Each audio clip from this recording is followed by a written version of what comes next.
Good afternoon. My name is Matt Pfeiffer. This is Conversations on Retail, and we're here today to have to kick off a brand new series we call Wrap Sessions. And the idea of Wrap Sessions is to take even more structure out of the presentations and create more dialogue on topics that are important to folks in the supplier community. And today's conversation is a peer-to-peer discussion focusing on the latest shopper and retail trends. And more specifically than that, we're going to dig into the power of product reviews. And we are so delighted to have our friend and partner, Rick West, co-founder and CEO of Field Agent, with us this afternoon to lead this conversation. Rick, thank you so much. Welcome.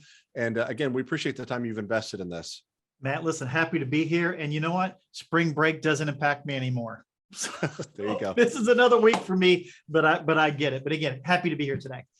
One thing I'd say before we turn it over, and we've only done this one other time, and I hope that it doesn't come back to bite me and us and be something we regret. Normally, while we call this Conversations on Retail, out of an abundance of caution, what we've asked people to do is use chat to submit the questions. But I have set it up now where anyone that has a question has the ability to talk. You're muted, but if you've got questions when we break, we would love for you to jump in and ask your question or contribute an insight. And the only thing we would ask, obviously, is just basic respect for the individual. Obviously, not a place for us to have arguments and so forth, but we do want this to be kind of an open discussion. I had an opportunity to look at some of the research that Rick is going to be talking about in advance, and there was things, I've been in the business a long time, but there are things about the research that really surprised me. And I think it'll be a surprise to some of you as well. So I've given folks the ability to ask their questions. Rick, why don't you take it from here? Yeah. Hey, listen, great to be here today. Part of the conversation as we begin to engage with folks, there's this practical part of doing research with a focus group of one, which is, well, here's what I believe, here's what I think, this is my opinion, or here's my friend's opinion. And so at Field Agent, obviously, we engage clients that have a gut feel for X and Y.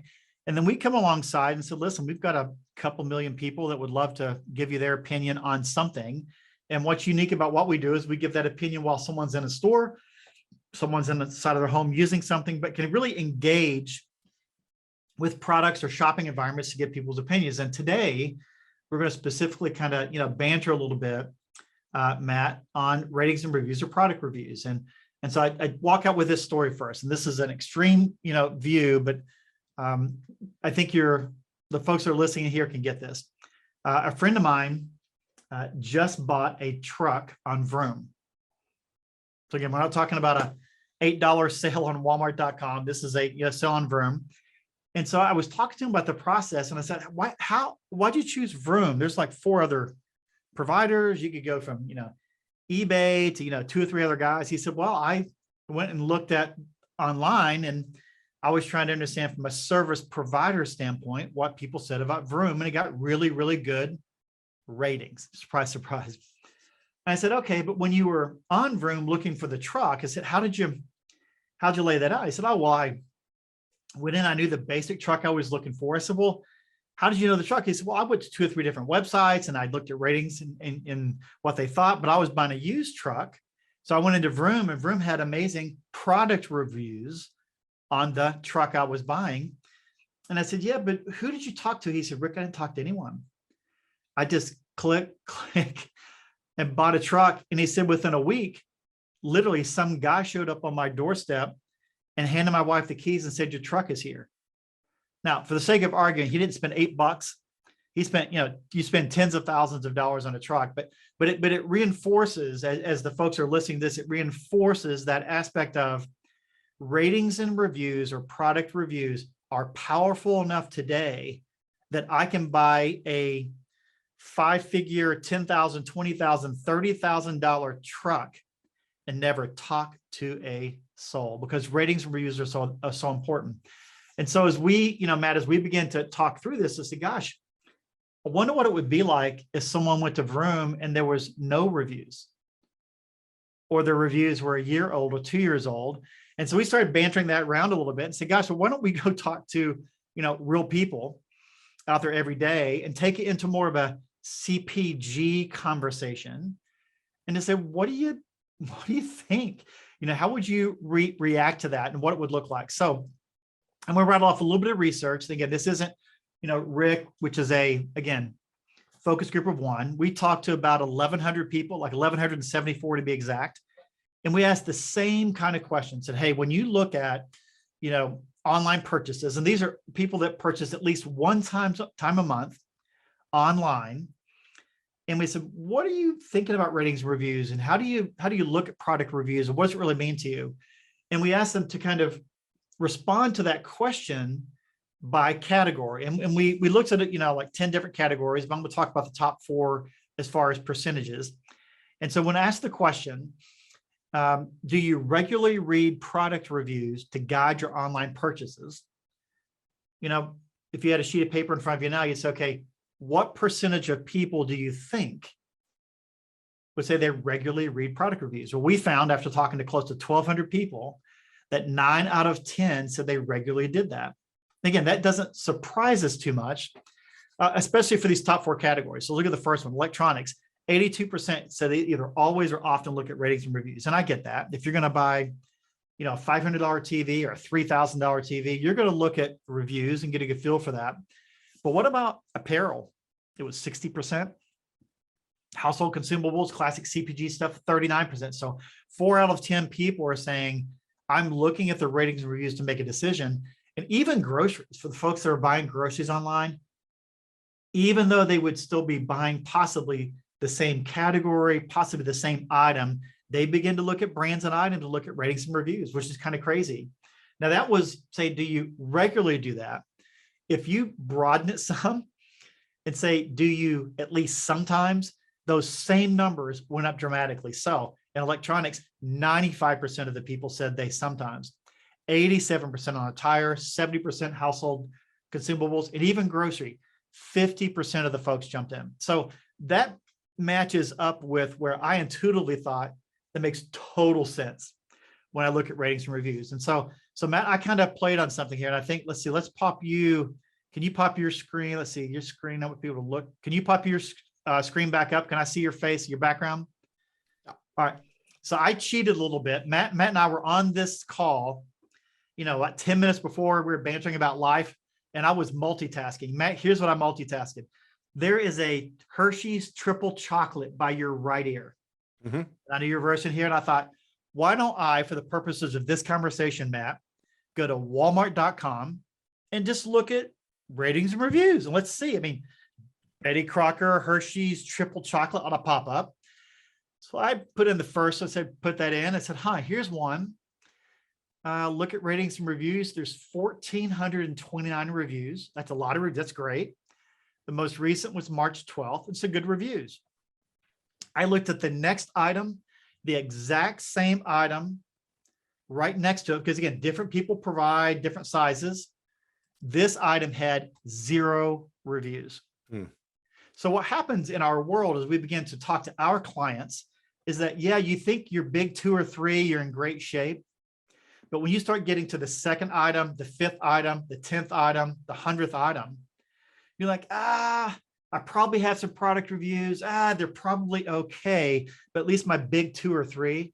So with 3 or 4 clicks, I get to 2 items by the same company, the same brand. One is rock solid. And one, if I looked at it, I'd never buy the item. Based on what people are saying here is, why would you buy a product that has no reviews? There's got to be something wrong. Is it brand new? And then you look at the next time, it's like, wait a minute, that's been around forever because there's reviews dated 2 years ago. So that's just an example of us getting a little bit sloppy and how we look at things, or a little lackadaisical. I could probably go around your head and do the exact same exercise of products like this. And we both would say, I could do better. I probably should do better. So all that being said, we know the folks that are listening on this call, there's no way your top item, and Matt, I don't have to look at your face anymore, Matt, I love you, but we can go at, I know that you've got people on the call saying, yeah, but for my top item, I am locked and loaded. But in most cases, you don't have one item, you've got 30, you've got 50, you've got 100. What kind of sales or what kind of impact would you see if it had no reviews? So, believe it or not, we asked 1,200 people, right? 50% of the people said they would ignore even a good product if it had no reviews.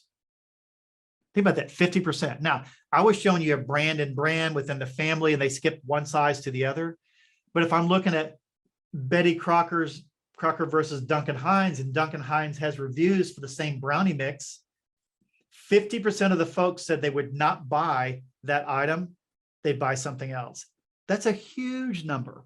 Now, again, I know you're telling me, yeah, Rick, but for my top selling items, my 80 for the 20, I'm good. We all know in the business we live in today, man, if I was growing at 3% or 5% or 10% a year, it'd be awesome. But what if I added 1 or 2 percentage points? Online alone, I'm telling you, having product reviews in place so that the 90, 80, 70% of folks that are looking at them and the 50% that said they wouldn't buy them, if I changed that alone and just freshened up those product reviews and just had that situation set up to where all of my products are in relatively good shape, what would that do to my volume? So that's kind of the first big aha that we all had in this, is that intuitively I get it, but man, I didn't know if it would be that bad. 50% is a pretty big number. So I thought that was kind of interesting. Next thing we did, we kind of jumped into kind of that trust aspect of things and said, all right, if 50% said they ignore a good product, what percentage said that they find product reviews at least moderately trustworthy, or kind of, in some degree, like, do you really believe them? Now, again, we can look at an item that has 6,000 reviews or 20 reviews or 50, and we can banter about is volume really the right number? Or if you've got 6,000 reviews and all 6,000 are perfect fives, does that mean something to you? I mean, you can think through it, but 95%, again, of 1,200 average shoppers that buy things online, 95% of them said they find product reviews at least moderately trustworthy. I mean, pick a political candidate, pick a sports team, pick a spokesman. If they said that 95% was trustworthy in those areas, they wouldn't know what to do with that approval rating. That's shocking, Rick. That's shocking. I mean, because we are cynical people. Yes. And when I was reading through the research, I was shocked that it was that high. And so when you look at that, you're like, okay, I'm not going to put all my eggs in that basket, but it does tell you that there's enough validity. Now, man, if we were having this conversation 20 years ago, 15 years ago, maybe, but in the world we live in today, knowing how reviews go back and forth and what things look like, that's a really, really important number. So that was the second thing. People at least find it trustworthy. And then like the third piece, and we'll camp out on this a little bit, is that what about the number of reviews? Like, does it really matter whether you've got a few or 2 or 1? And what they found is that 9 of 10, again, still really, really big number, said it's important to have more than just a few reviews. And we know this. I mean, if I'm going to buy a TV on Amazon and I'm going to spend $2,500, it's got 1 review, and the other TV that's $2,700 has 200 reviews and they're thorough and they're recent, is that $200 going to swing me? Maybe. Again, that's Rick's analogy, but the research still supports that it's still important to have at least a few reviews. And then we said, okay, but even if it's just a few, what about whether or not it is recent or not, as opposed to, several years ago and how it plays out. And that's important to the items around your head that we were looking at earlier. You'll find that some people said, hey, I've got a ton of reviews from 2021. In our survey, really 2/3, like 66% said it's extremely or very important that the reviews be written recently. And 9 in 10 said it's at least moderately important. So when you lay this thing out, I don't think the research that we put in front of this group today would say, oh, this is the most amazing thing I've ever heard. I never thought of that. It's really more of reinforcing what you intuitively know, and it's adding validity to what your gut says. And your gut says they were important. How important are they? Again, I'm rattling off numbers like 9 in 10, 90%. I mean, these are crazy, crazy large numbers, over 1,200 folks. So if the only thing we get out of this piece of research, just in the very top part, is you can't not do it. If the only thing people get out of this conversation today, as we're bantering back a little bit, is that you got to have some sort of system in place some sort of process in place so that it's not a net negative. You may not win every battle, but man, I'm trying to help you win the ties, right? There are certain times you're never going to win that battle online, but if two things are together and I've got recent good reviews that look authentic, am I going to win some ties? I think that I could. So that's kind of that interesting piece that we started to find. And so I'll kind of, pause for a second there. Any questions along those lines before I jump into the next piece around product reviews, which we start getting into photography and things like that. So if that is true, then we had some fun over March Madness, kind of playing with our term we called retail bracketology. Kind of we put some, very specific things against each other and how will we put our brackets together to see who would win. And so we had our own version of an e-commerce tournament. Again, kind of a research aspect of things. And we talked to 2,500 people, did a couple rounds of surveys. And the first, kind of competition came in and we wanted to determine winners. The first piece is that when you look at product photography versus product descriptions, what do you determine to be the most important between photography and descriptions? Again, if you're an e-commerce person listening to this, you're like, hey, content is king. I got to make sure it's all laid out. But again, you've got auditory people, you got visual people, you learn in different ways. And so we weren't really exactly sure what we would get, but we found that 72% of the 2,500 people said that they would prefer or think that the importance would be product photography versus product descriptions. Now, again, I could pull the same .com piece right off the back of the wall from Matt, and we'll all find, because we've all seen it. I don't know that we prioritize probably photography as much as we should. And we knew that was the case. So, all right, that makes sense. And so while that aspect of product photography beating, that aspect of descriptions, then we kind of matched up, what about product reviews versus product video? Because we all like to watch a good video.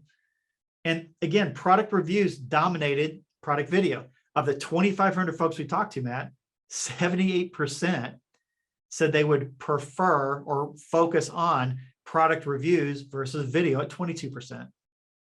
So that got us to the final four. Now we're on the final two, and we did the exact same thing.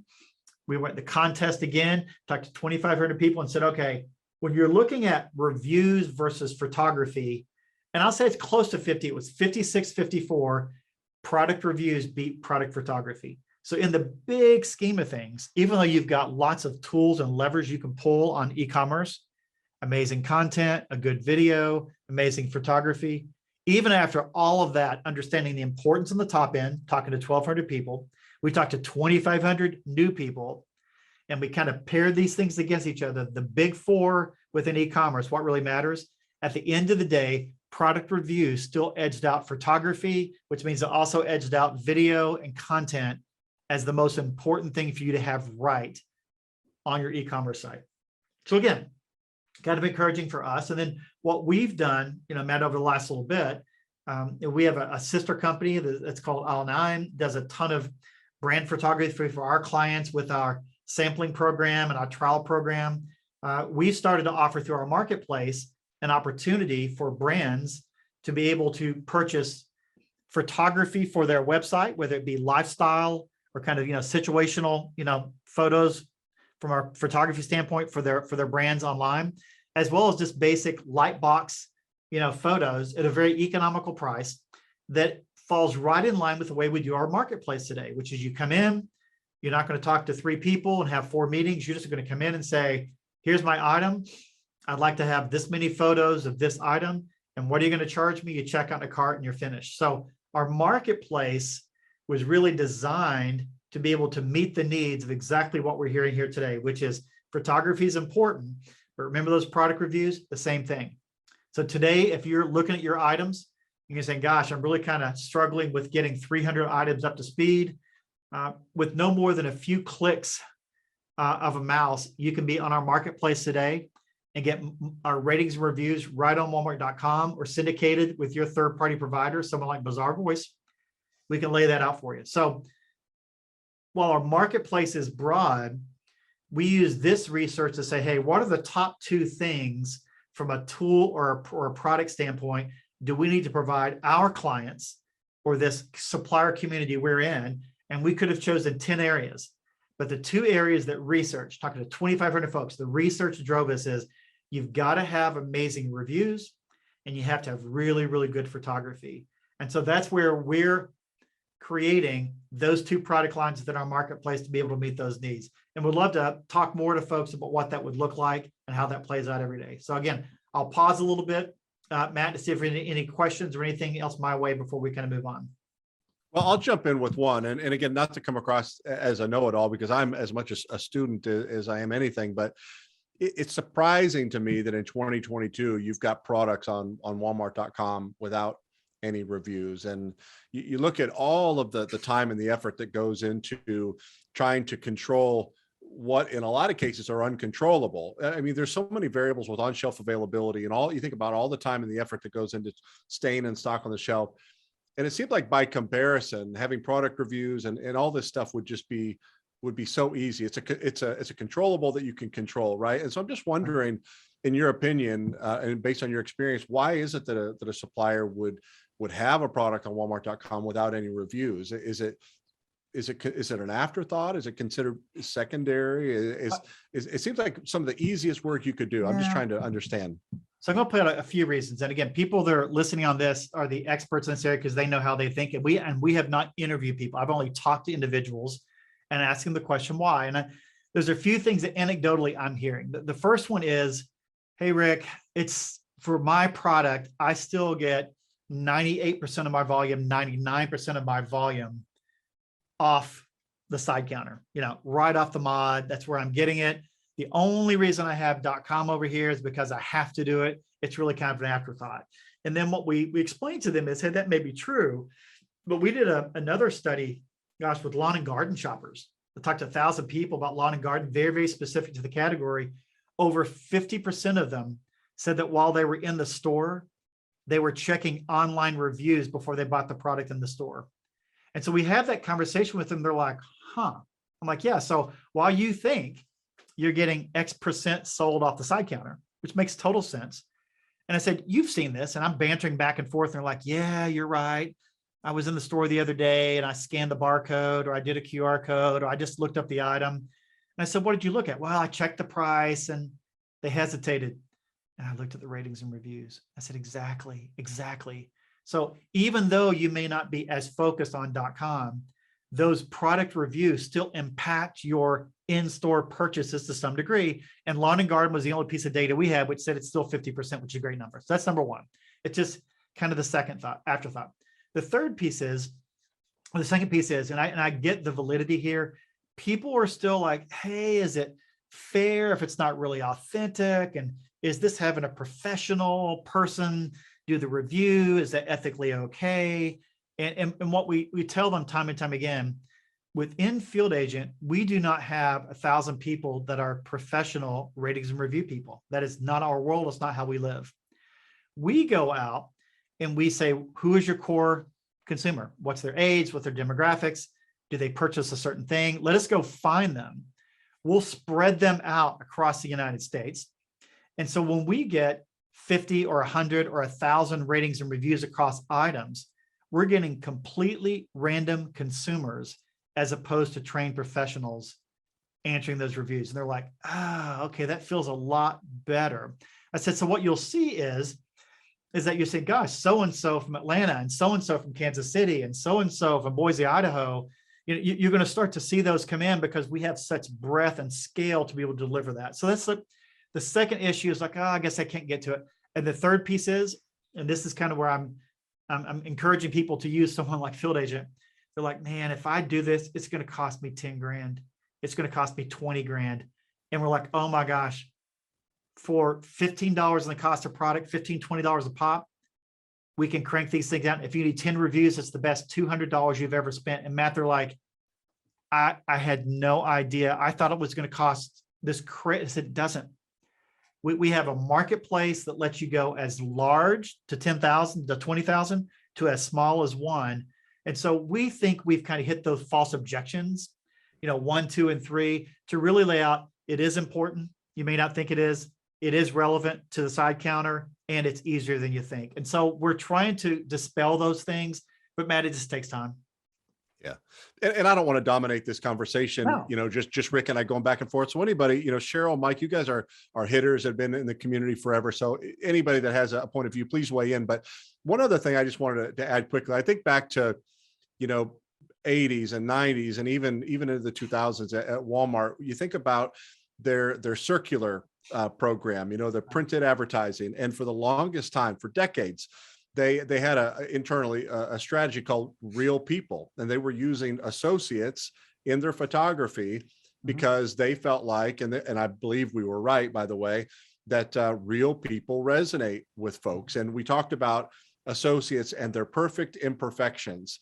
And for years and years and years, Walmart didn't use models because they felt like everyday consumers, it would resonate better seeing people that were like them, just ordinary folks. And hopefully that doesn't come across wrong, but No.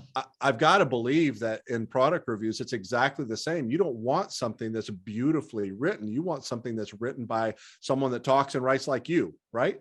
Well, that's exactly right. And believe it or not, it's not like we're comparing conversations from Mexico and China and India and looking at dialect and coming through. But I could argue when you look at the way people use words and the way they engage, you can sniff out an authentic review versus someone that's a trained professional. We can all sniff it out, right? You just can. And it's also important, this is Rick's opinion. What we the next time we do survey work, we're going to ask this, is that how important is it that you see 1 or 2 or 3 one-star reviews just so you feel better about the review process on a specific retailer? And I like to see some 1s and 2s. And in most cases, I'm like, well, I wouldn't consider that a 1, but I see why you don't like it, or I see why you gave it a 2, but that wouldn't bother me. So I think even the authenticity piece, Matt, is that when you get a professional group coming in, surprise, surprise, why would anyone ever rate it lower than a 5 because you're paying me to go down that path? In our case, it's random individual folks. So that's really important.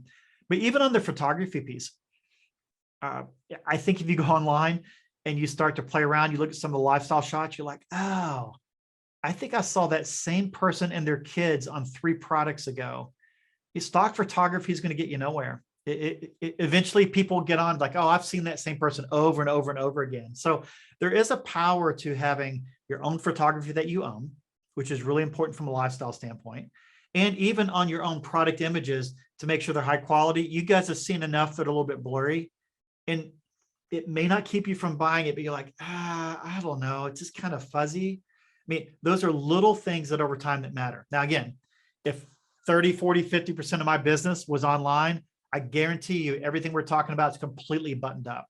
But for so many of us, it's important, but it's not primary. And so because of that, you're treating it as a secondary piece. And I'm telling you, it impacts your side counter, your in-store, it impacts your brand longer term. And so it's no longer it's kind of a secondary thing. It really is primary today. And I would be surprised if you don't have a buyer or someone else pushing on you to say, hey, check your scorecard out.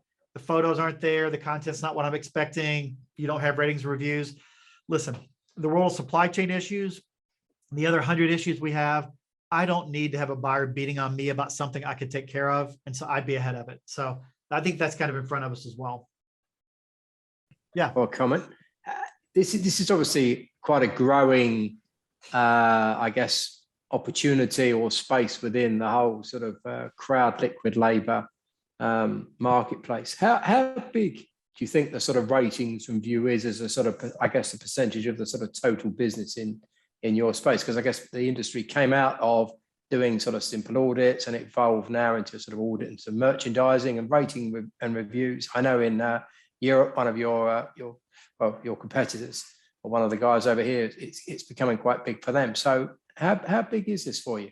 Yeah, I think when you think of it from a growth standpoint and you look at the new people coming in to try out our marketplace to understand, we're getting more new people from other personas within a client. So if you think of account-based marketing, an approach to, hey, is the salesperson going to be contacting us now? Is it the operations person? I mean, those are still bread and butter guys engaging. Now we've got a ton of marketing people that do our trial and sampling product. They're really driving it. We're just now entering into the e-commerce world, calling on the e-commerce folks. So from a newness standpoint, it's got tremendous growth. From a volume standpoint, nowhere close to where we think it should be or could be. But we're just now calling on the e-commerce world and engaging them. Now, what's been interesting, Mike, having said that, once someone gets a taste of this, it's the joke that's like, man, the first time your kid tries sugar or ice cream, they'll never go back.